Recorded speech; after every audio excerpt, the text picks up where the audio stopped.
Senang rasanya bisa berjumpa dengan teman-teman semua dalam ibadah kali ini. Sebelum memulaikan ibadah, perlu saya sampaikan panduan mengikuti ibadah secara online. Yang pertama, siapkan hati dan pikiran kita sebab ini adalah ibadah dan bukan tontonan. Yang kedua, turut menyanyi ketika puji-pujian, baca Alkitab saat pengkhotbah menunjuk ayat untuk dibaca, serta berdoa ketika diajak berdoa. Dan yang ketiga, karena ini adalah ibadah dan bukan tontonan, jangan bercakap-cakap selama ibadah berlangsung. Yang terakhir, berpakaian yang rapi dan duduk dengan sopan. Selamat menikmati lawatan Tuhan dalam ibadah kali ini. Semoga kita mendapat berkat dan kekuatan dalam kehidupan kita. Selamat beribadah, Tuhan Yesus memberkati. Shalom teman-teman kaum muda yang dikasihi Tuhan. Senang rasanya kita boleh berjumpa kembali dalam ibadah online kaum muda saat ini. Kita akan mulaikan ibadah kita. Untuk itu, mari kita angkat berdiri. Yesus kau adalah negara kita. Terima kasih Tuhan atas anugerah-Mu yang selalu baik dan firman. Terima kasih Tuhan Yesus.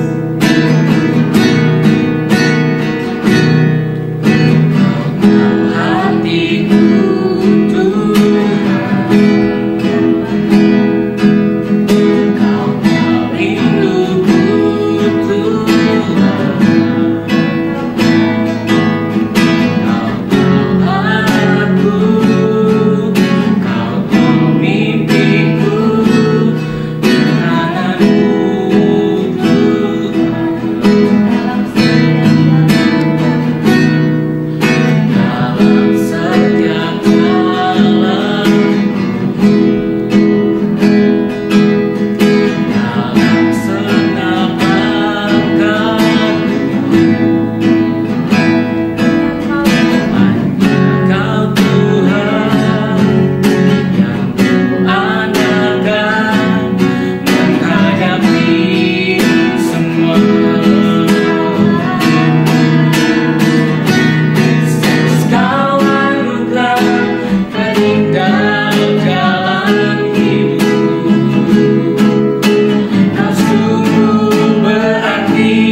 kasih Roh Kudus.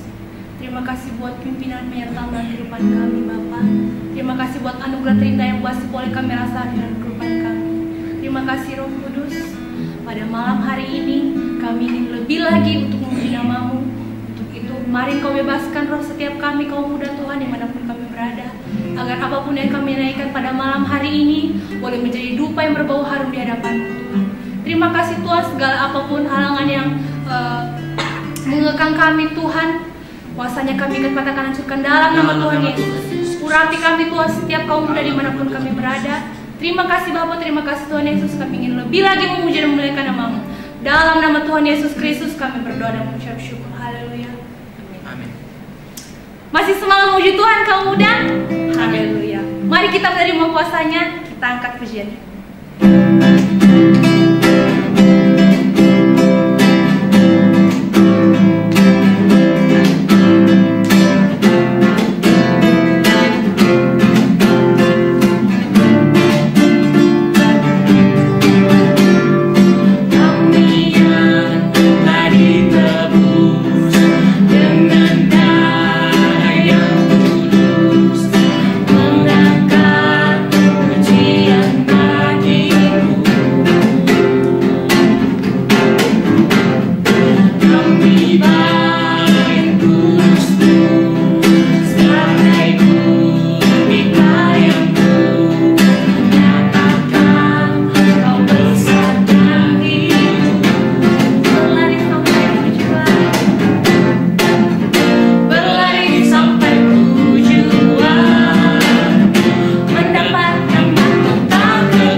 selalu ada bersama dengan kami.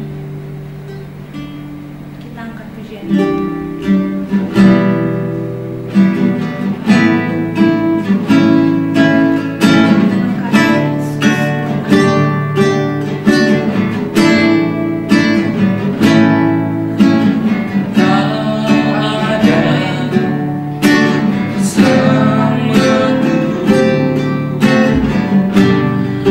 Setiap musim hidup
besar dalam kehidupan kami Tuhan.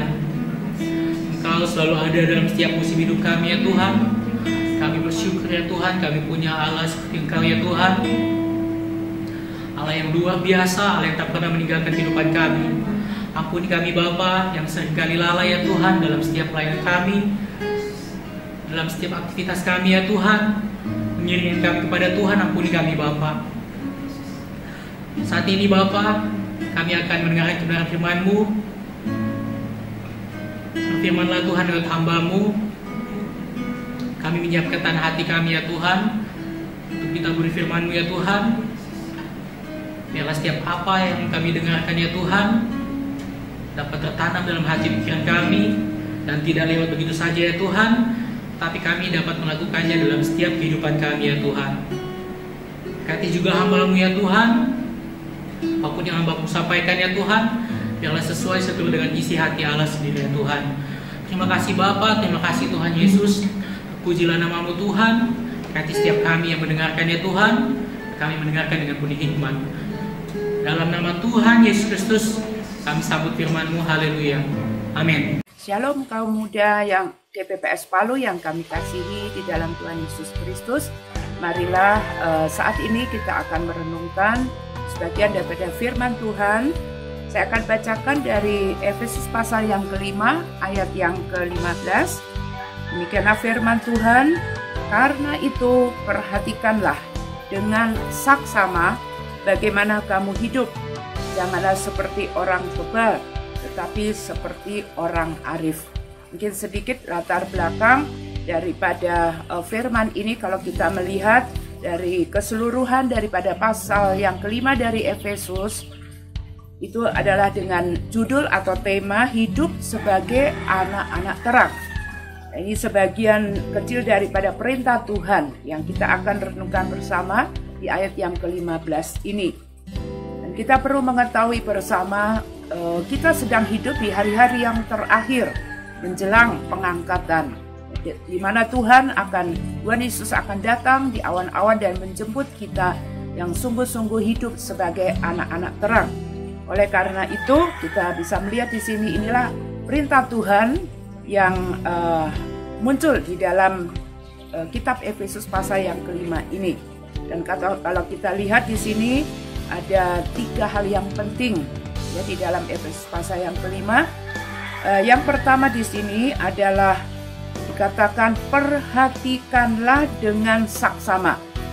Jadi kita perlu sungguh-sungguh karena ini dikatakan bukan hanya lihatlah ya hidupmu, tapi perhatikanlah. Ya, ini mempunyai makna bahwa kita sungguh-sungguh harus menaruh perhatian, memperhatikan dengan sungguh-sungguh, dengan teliti, dengan penuh kewaspadaan bagaimana kita hidup. Ini hal yang pertama.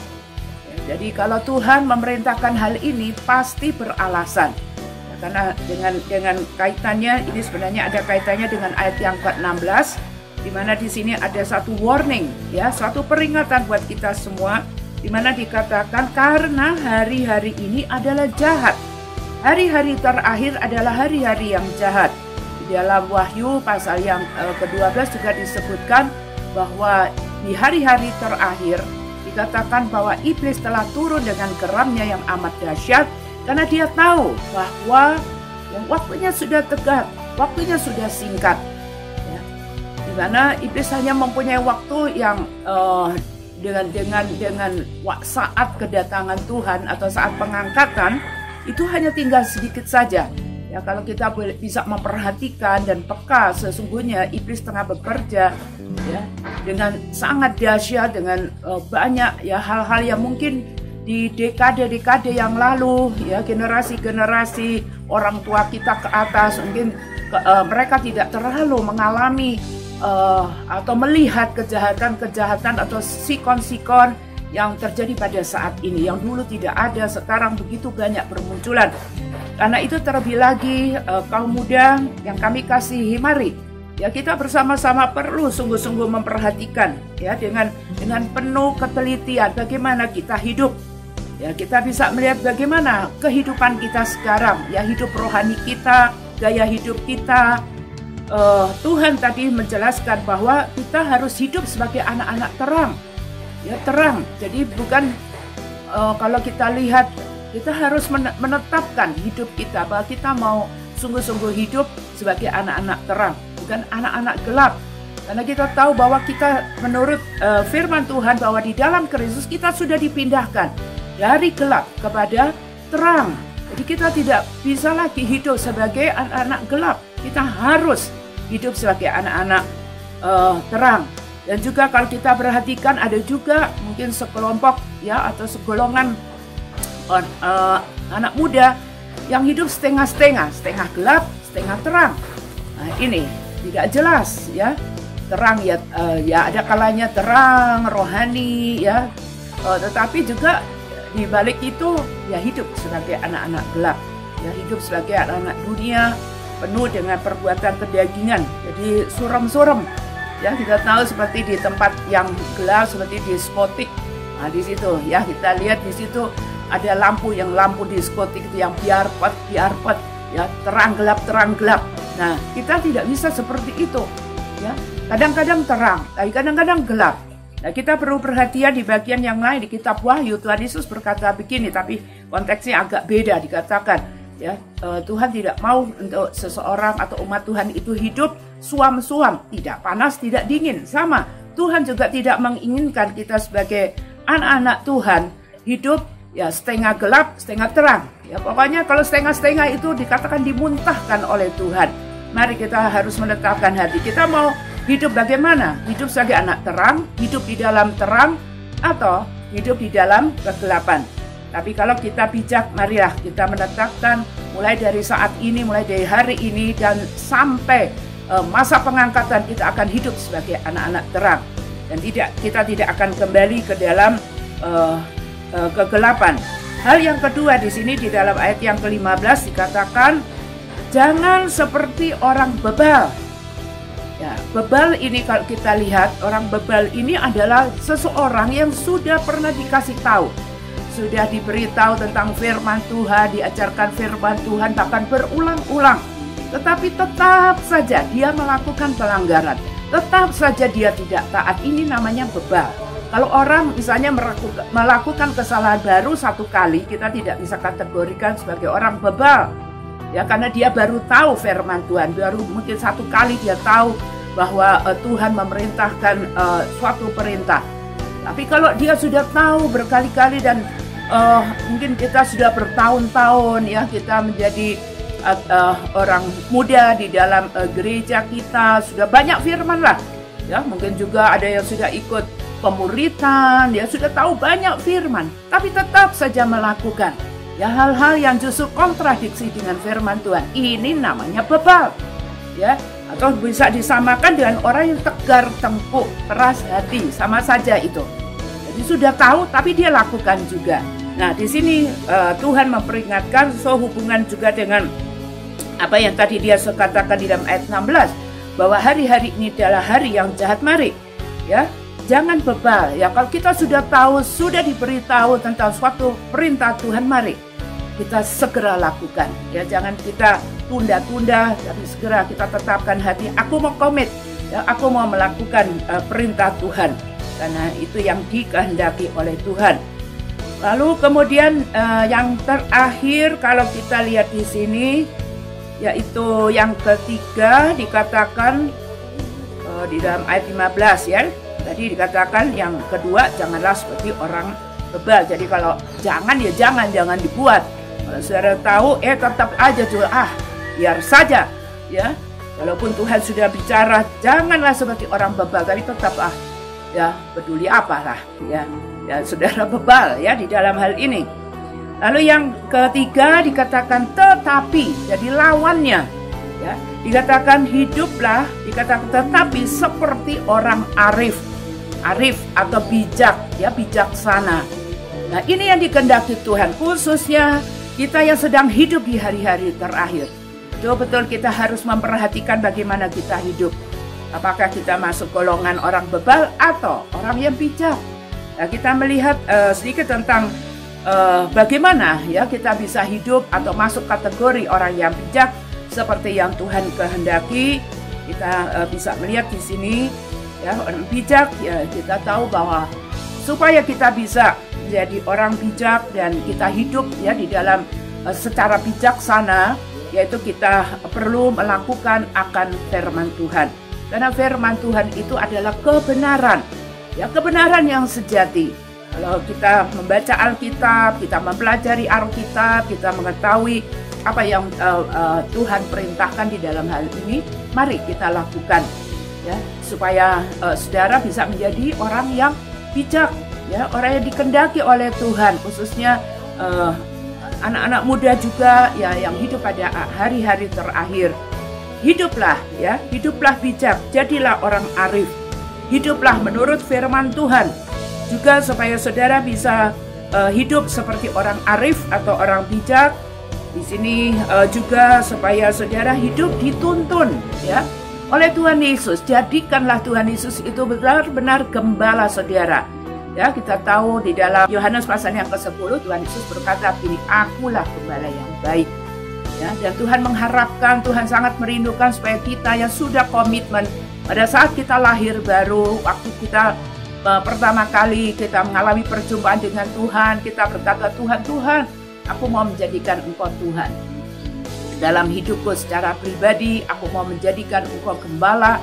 Kita tahu domba ya, di dalam sehari-harinya domba itu adalah satu jenis ternak ya atau binatang yang kalau kita lihat satu-satunya kalau menurut saya ya dalam yang saya perhatikan bahwa domba itu gembalanya itu jalan di depan ya, beda dengan hewan-hewan ternak yang lain seperti itik, seperti kambing ya, sapi, itu gembalanya berjalan di belakang. Tapi satu-satunya ternak yang gembalanya berjalan di depan itu adalah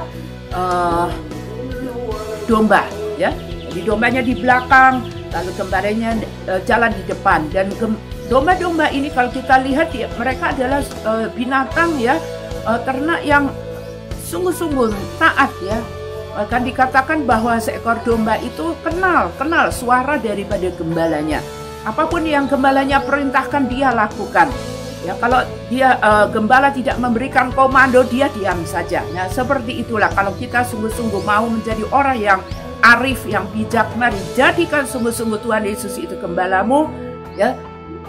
Biarlah dia jalan di depanmu, bukan kita yang di depan lalu Tuhan Yesus di belakang. Tapi biarlah dia di depan, ya kita mengedepankan Tuhan, kita mengutamakan Tuhan. Dia berjalan di depan dan kita sungguh-sungguh mengikuti dia. Persis ya, tidak serong ke kiri ataupun ke kanan sedikit pun, tapi kita mengikuti semua jejak-jejak daripada Sang Gembala yaitu Tuhan Yesus Kristus. Kita melakukan secara persis akan setiap perintah Tuhan, setiap hukum-hukum Tuhan dan firman Tuhan. Itu akan membuat kita menjadi orang-orang yang bijak. Dan yang berikutnya kita perlu hidup dituntun oleh Roh Kudus. Kita perlu tahu bahwa Roh Kudus diberikan oleh Allah Bapa ketika kita percaya untuk menjadi penolong dalam hidup kita. Penolong dalam hal apa? Antara lain dikatakan di dalam Injil Yohanes ya, pasal yang ke-16 bahwa Roh Kudus itu menuntun kita ke dalam semua kebenaran.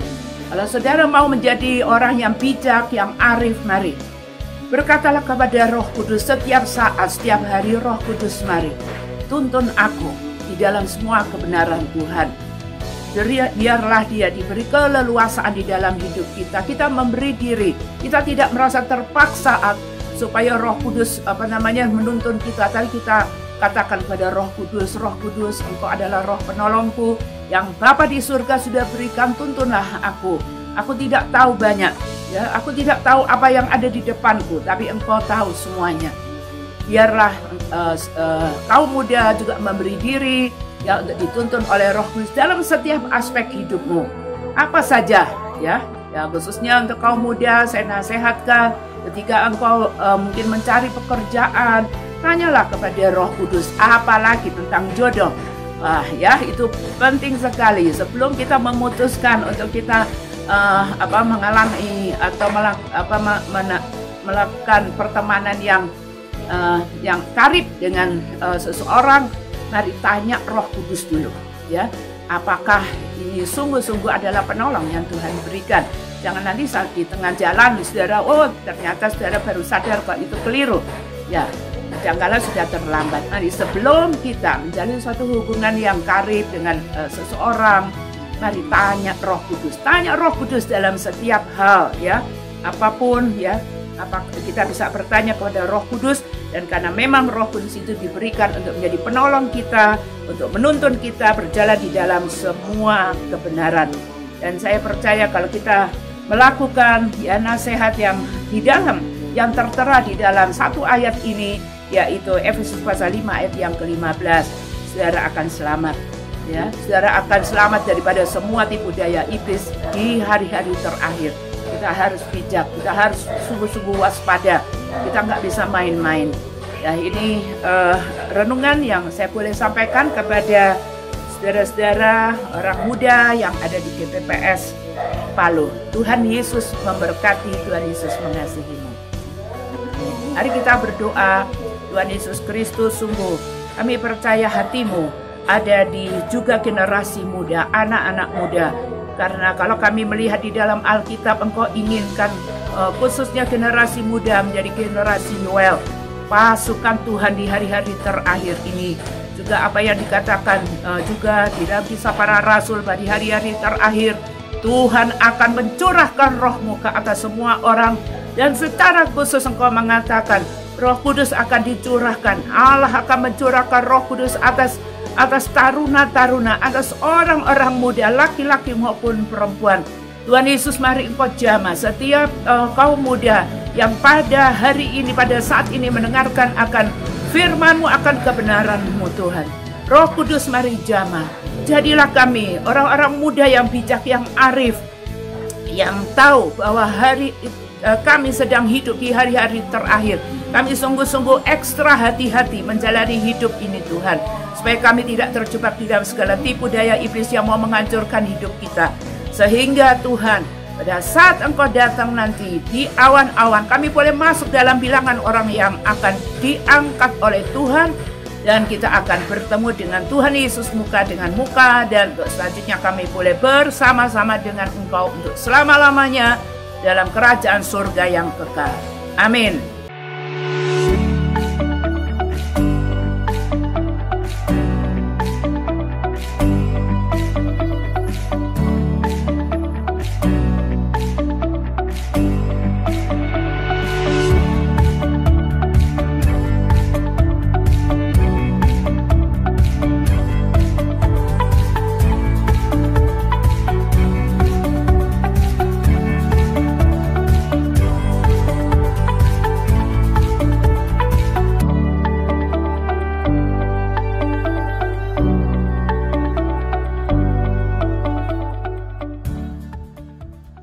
Persembahan kaum muda GPPS Palu dapat ditransfer melalui rekening berikut ini.